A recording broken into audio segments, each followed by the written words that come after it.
The Belt and Road Initiative was a very important initiative to revive this cross-Eurasian land-based communication and trade network. Since the Belt and Road Initiative, the options to revive the new Silk Road from the historic Silk Road have accelerated.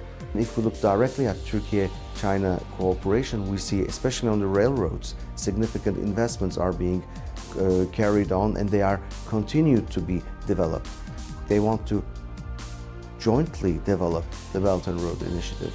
This is clearly a message that we should have further cooperation and win-win situations, and that the Belt and Road Initiative, the underscored message is that this is not a monopoly of one nation, and this is a consortium for the benefit of all the nations that will be cooperating to develop and revive this new Silk Road. The Belt and Road Initiative will, by developing the connections, will strengthen both regional interconnectivity and also global interconnectivity. So that's a significant opportunity both for the developing countries or the emerging economies, as well as the traditional OECD Western economies.